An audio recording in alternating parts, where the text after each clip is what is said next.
Hey, this is Dave DeCamp from antiwar.com. This is anti-war news for Tuesday, July 4th, 2023.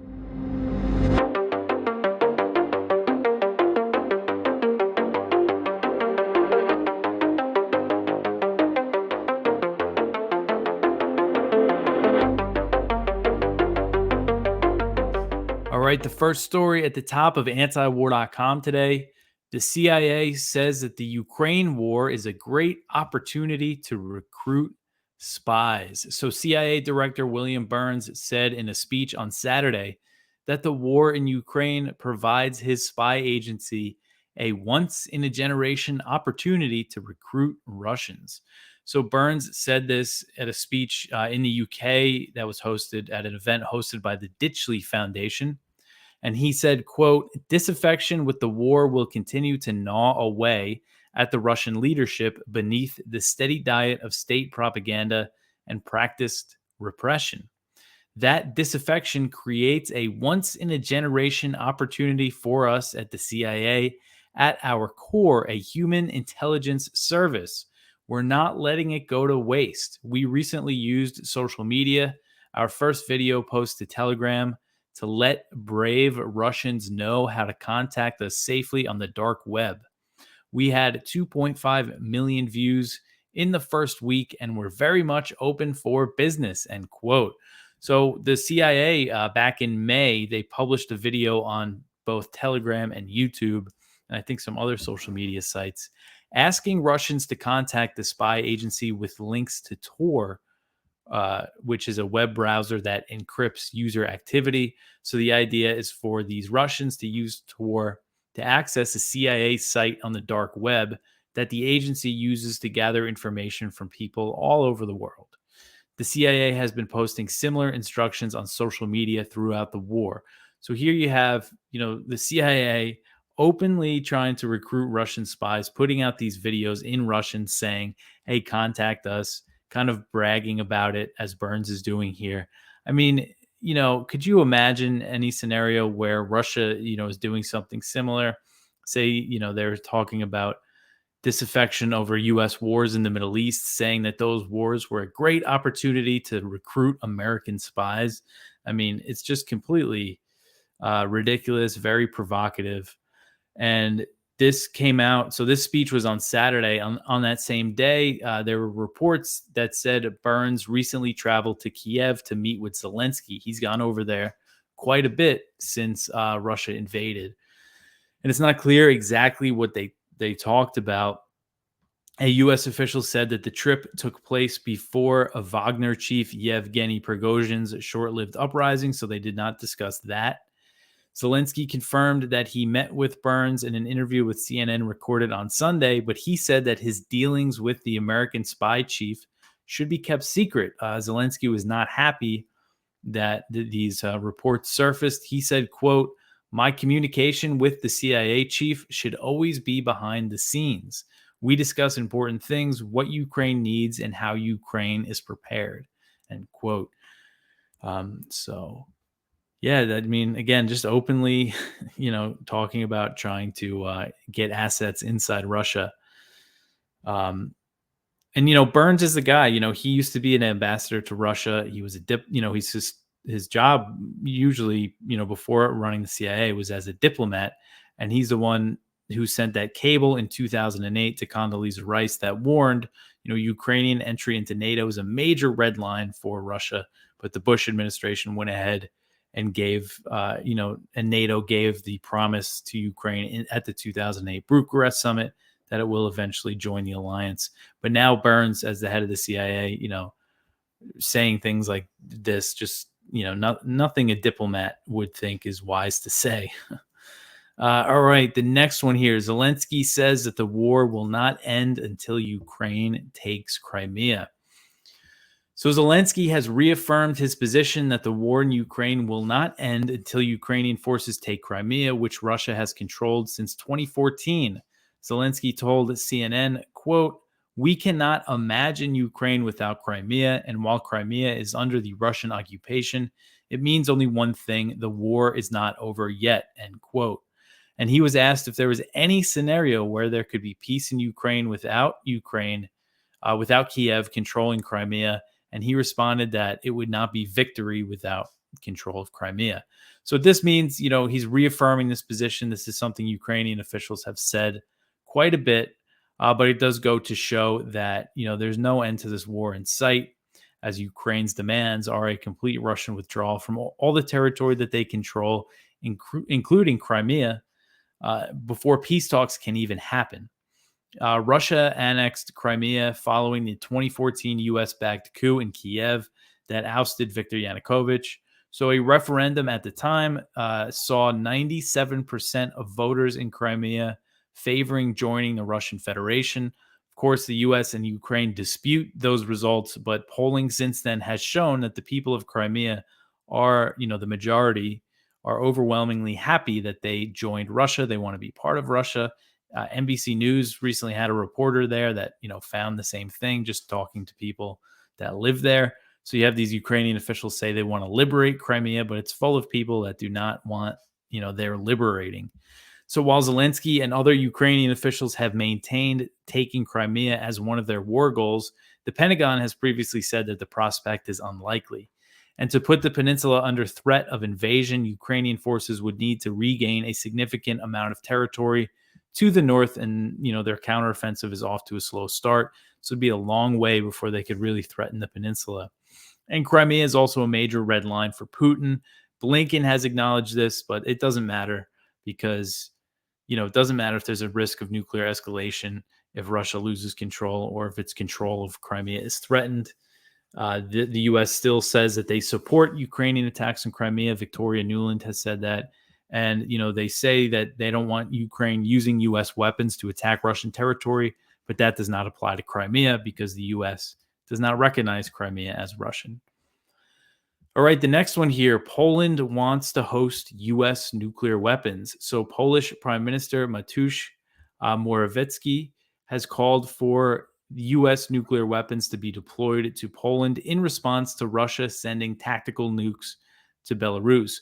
So Morawiecki, probably butchering his name, he said that Warsaw wants to join NATO's nuclear sharing program, under which U.S. nuclear weapons are deployed in Germany, Belgium, Italy, Turkey, and the Netherlands. He said, quote, "Since Russia intends to deploy tactical nuclear weapons in Belarus, we again call on NATO to take part in the nuclear sharing program. The final decision will depend on our American and NATO partners. We declare our will to act quickly on this matter," end quote. So Poland has previously called for the deployment of U.S. nukes on its territory, and Polish President Andrzej Duda said last year that he had discussed the issue with Washington. So there are currently no U.S. nuclear weapons deployed in countries that joined NATO after the end of the Cold War, but that could change as the alliance is building up its presence in countries that border Ukraine and Russia, known as NATO's eastern flank. That's what they call, the Baltic states, Poland, Romania, those areas. And now Finland, of course, which has an over 800-mile border with Russia. And Finnish officials, before they joined NATO, they said they were open to hosting U.S. nuclear weapons. They said, it wasn't anything that was discussed, but, they said they were open to it. And again, that's right on Russia's border.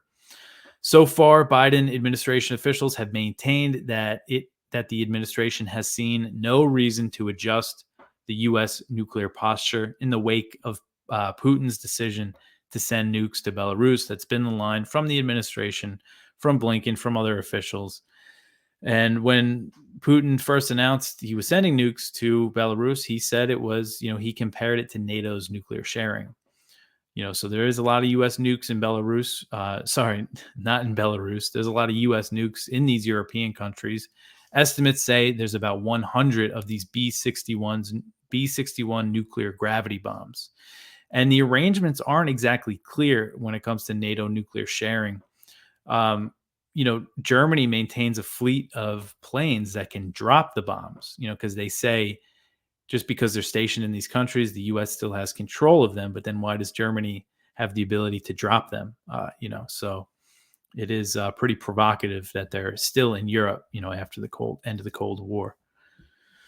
All right. The next one here, Germany concerned with Western escalations in Ukraine. This is from Kyle Anzalone at the Libertarian Institute. Top German officials expressed concern regarding Western escalations in Ukraine and signaled that Berlin will push back against the most provocative proposals.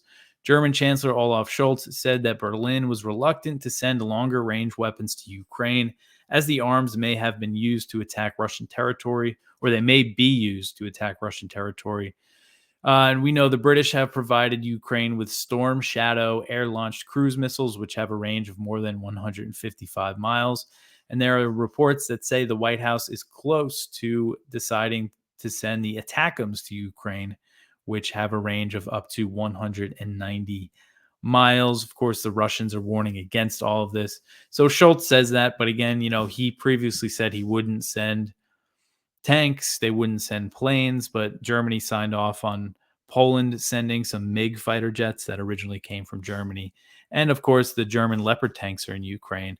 And when Schultz said last year, this is the pattern that it's been, these Western officials rule things out, saying it would be too escalatory. He said last year that sending tanks, he was not sending tanks or planes because he wanted to avoid World War III and nuclear war. But then he went ahead and signed off on the tank and plane deliveries. So, it's hard to take Schultz seriously when he says things like this. And Kyle also put in this Germany's defense minister is pushing back against the idea of giving Ukraine a timeline or, a roadmap to NATO membership, because the war is still going on.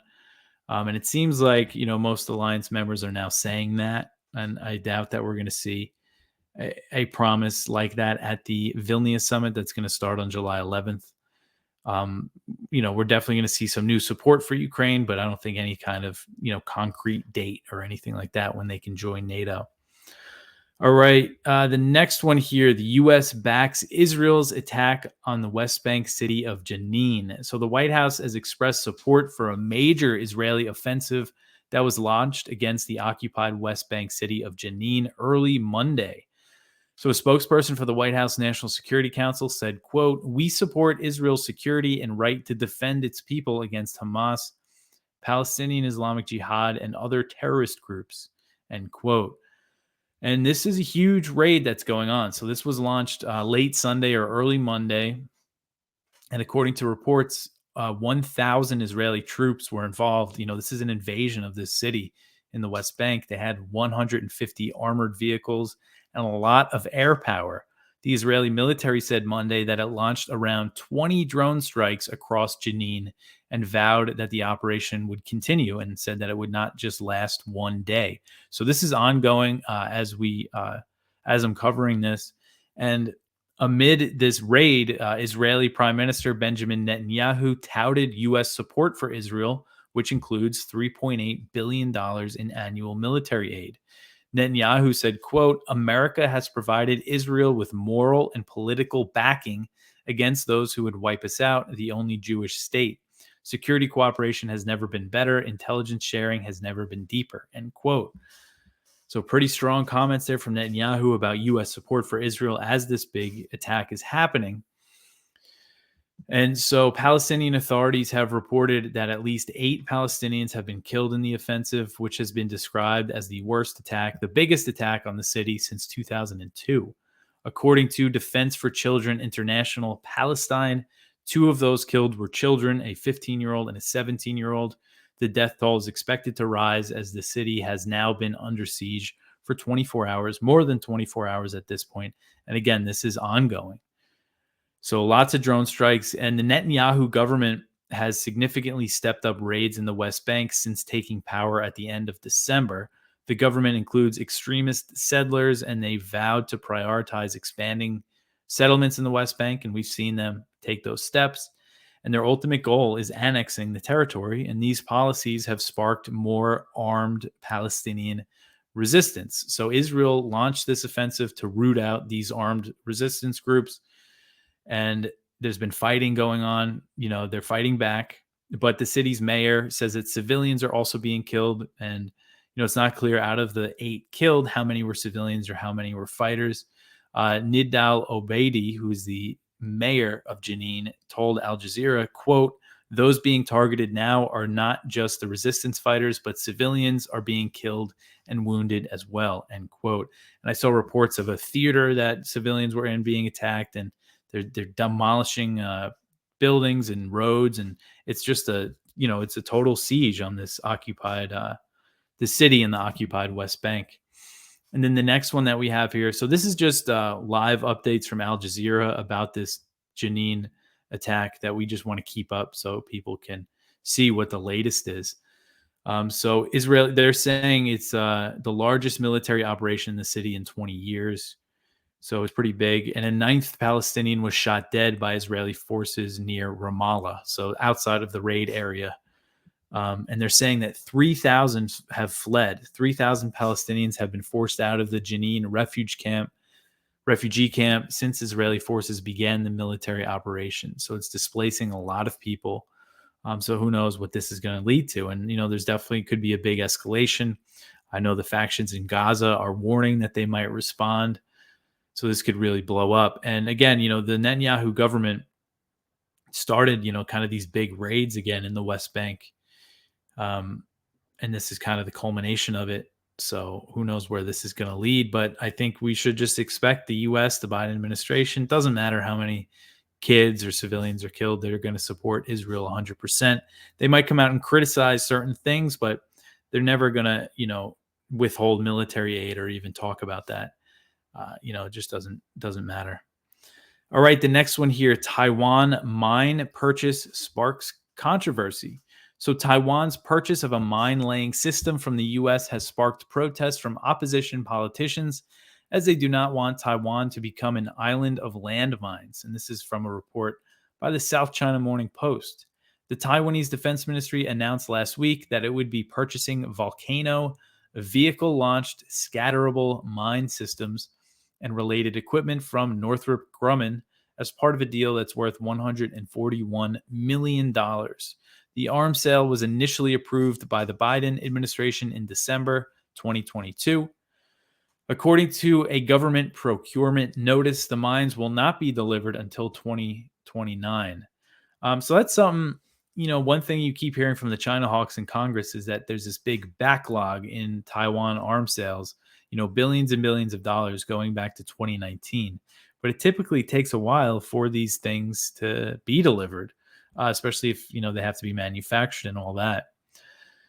So the Taiwanese military said that the Volcano systems could be used to rapidly deploy mines to repel an amphibious invasion. Taiwan's Army Chief of Staff, Lieutenant General Chang Wan-soon, said, quote, "If the Taiwanese military knows where hostilities will be landing, it can use the system to lay landmines swiftly on certain parts of a beach rather than on the entire beach," end quote. Lo Chi-shiang, who is a Taipei city councilor from Taiwan's opposition party, Kuomintang, warned that the mines could harm civilians. He said, quote, "With the capability to swiftly litter a large area with mines, it is possible that the deployment of the systems could turn Taiwan into the island of landmines, and no one can say for sure the mines pose no risk to the people," end quote. So the Volcano system that Taiwan is acquiring is designed to damage tanks and other large armored vehicles, but Lo pointed out that heavy civilian trucks could also trigger the mines. So a Kuomintang legislature from Kinmen, so the Kinmen or Quemoy Islands are islands controlled by Taiwan on the coast of mainland China on the southeast coast. And there was fighting there between Chiang Kai-shek and Mao's forces, following the end of the Chinese Civil War. After Chiang Kai-shek fled to Taiwan, there was some fighting over these islands, and the U.S. actually intervened. These are the Taiwan Strait crises of the 1950s. And this lawmaker is saying that, there were many mines buried underground in Kinmen after that fighting, and many people were injured, and then it hampered the development of the area for a long time. So they're concerned about this. And the South China Morning Post report said that some local civic groups warned that the volcanoes could go against the Ottawa Treaty, which is an international UN treaty that bans anti-personnel mines. So the US, China, and 34 other countries are not parties to the treaty, and Taiwan cannot sign the accord since it is not recognized as a country by the UN. And that's that treaty I was talking about yesterday in the story Kyle wrote up about Ukraine using those pedal mines, those really small anti-personnel mines that are that they've been using in the Donbass. Because they are a signatory to that treaty, so they're using mines that are banned under that treaty. All right, the next one here: Biden nominates Elliot Abrams to diplomacy commission. So President Biden announced Monday that he will nominate Elliot Abrams to the bipartisan U.S. Advisory Commission on Public Diplomacy, which is a State Department commission that advises on certain foreign policy things. I'm not too familiar with this commission or what exactly it does, but for those who don't know, Elliot Abrams is a neocon hawk, very notorious person.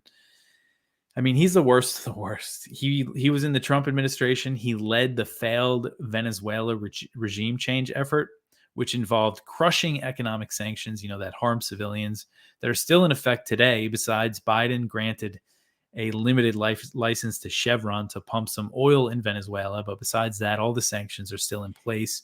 And toward the end of Trump's presidency, which a lot of people I don't think realized, Abrams was also appointed to be the U.S.'s envoy for Iran.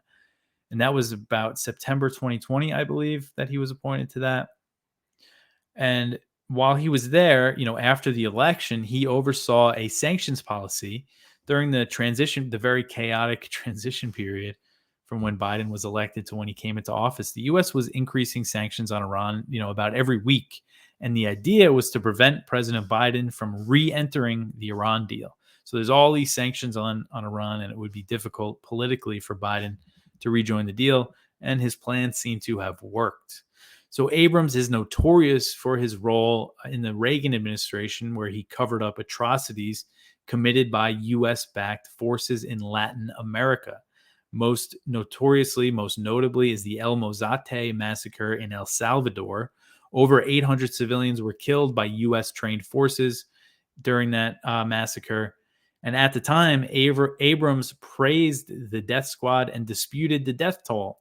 And in 1991, Abrams pled guilty for lying to Congress about the Iran-Contra affair, but he was pardoned by President George H.W. Bush. So we know he's a liar, and we know what he's willing to cover up. And again, I feel like what he did in the Trump administration in Venezuela should be on par with the things he did in the Reagan administration. I guess, there weren't death squads and everything, but those sanctions, economic sanctions are designed they hurt civilians, and they're still in place. So, he's just a bad dude, Abrams, and Biden has appointed him or nominated him. And Abrams also served in the George W. Bush administration as the Deputy National Security Advisor from 2005 to 2009.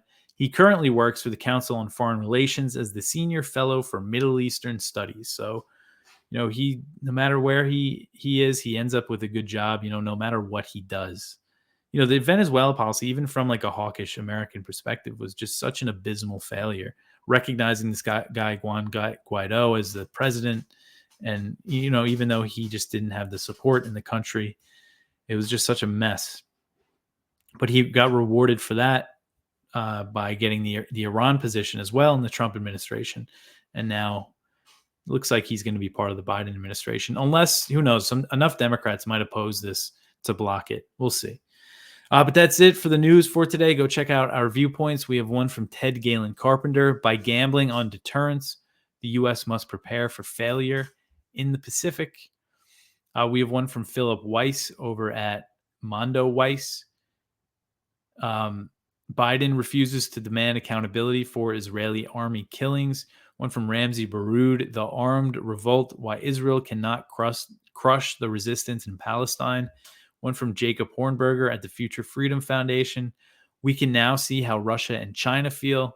One from Kelly Vlahos over at Responsible Statecraft. There are plenty of reasons to boo Lindsey Graham off stage, and he was booed off stage at a Trump rally. He only lasted a few minutes, so that's always good to see. Hawks like him get the treatment that they deserve. But that's everything for me for today. Happy 4th of July. If you have the day off, have a good time. I hear some fireworks right now in the distance. But that's it. You could support us at antiwar.com/donate, like and subscribe on YouTube. All the comments are great. I really appreciate it. Follow us on Twitter and tell your friends about antiwar.com. Spread the word. But I'll be back tomorrow. Have a good holiday. Thanks for listening.